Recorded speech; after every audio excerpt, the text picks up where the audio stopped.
Okay. Good morning, everyone. Good morning. We are on the next chapter of Praying with Fire, number 2.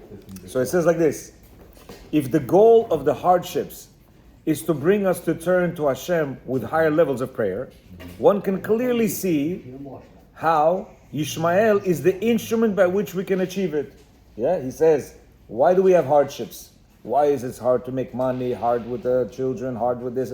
In order for us to pray. So he says Ishmael is our catalyst, is our thing that we should see on as far as prayer.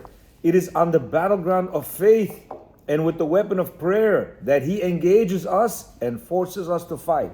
Here, he says Ishmael uses prayer and faith, emunah, you hear? In order to fight us. How?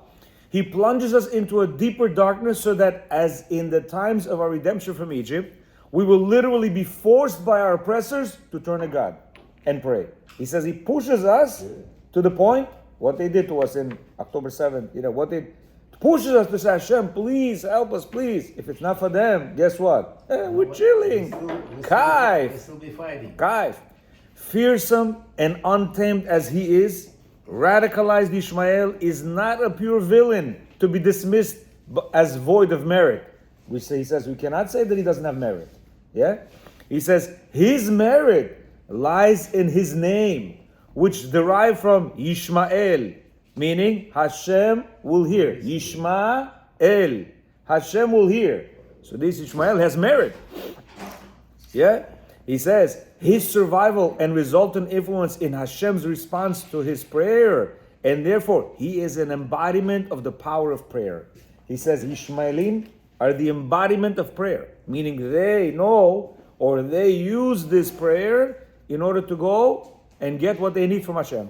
He said it is the cloak of godliness that he uses to disguise the wild aggression at his core. To the extent that he ascribes his goals and his successes to God, Ishmael fuels his madness with spiritual power. One need only listen to the rhetoric of radical Islam leaders to understand the pervasiveness of this factor. Meaning he says they use religion, they use God, they use emunah as their core, drive to get their people in order to rile up against us. And how? Look what he says. He brings 3, 4, 5 different instances. In March 2008, when a Palestinian gunman murdered 8 yeshiva students in Merkaz Harav, residents of Gaza offered prayers of thanksgiving to Hashem. It says to thank God for their victory. Yeah? Oh, thank God, thank God. What do they do? Allahu Akbar. The minute they get something, Allahu Akbar. Yeah? They praise Hashem. Second, the second in command to Osama bin Laden stated, quote, he's quoting, all the world is a battlefield open in front of us. The war with Israel is a jihad for the sake of God and will last until our religion prevails. From Spain to Iraq, my fellow Muslims, you are alone on the battlefield. Rely on God and fight your enemies. Meaning every time they're going further, all they say, this is for God, this is for God. Meaning they constantly mention God.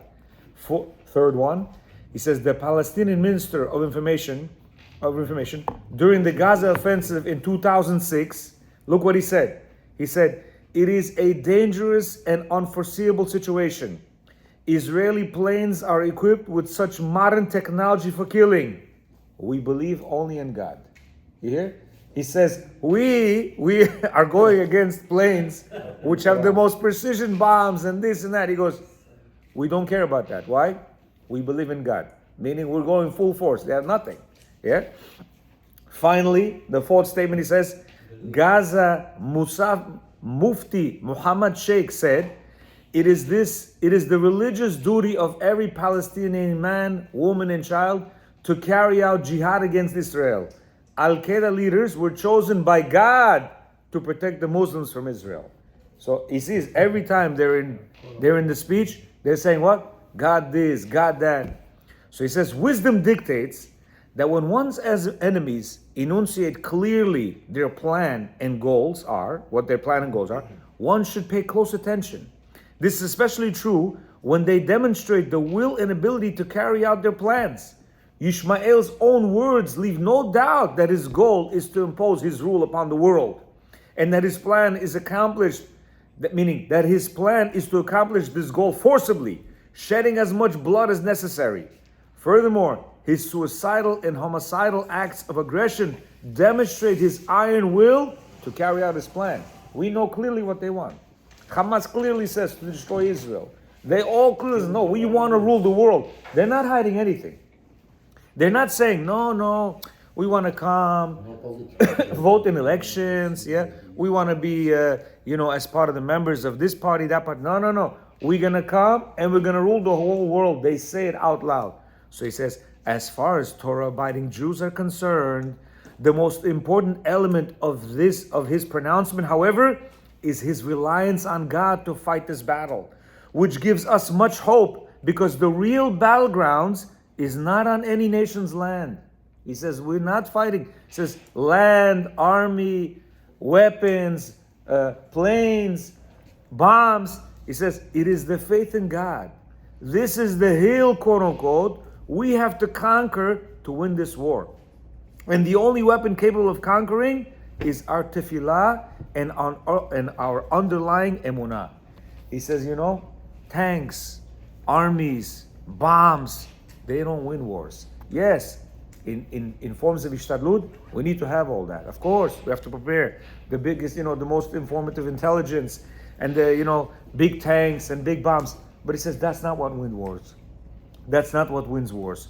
What wins wars is tefillah and emunah. 6-Day War was one of the most clearest, indication of this. We were underdogs from all around, They were going to get us. In 6 days, they pushed off, how many, 5 countries? In 6 days. That's not normal. It's not normal. So here he says we have to learn from them just how they are so bound to Hashem. They say, this is from God, this is from God. We have emunah, we're fighting. He says we have to learn from them that we have to put our trust and our tefillot in Hashem. And that's the only way we're going to win. Not only actual wars, but wars that we have inside of us every single day. The war with the Yetzer Hara. Baruch Adonai Olam. Amen.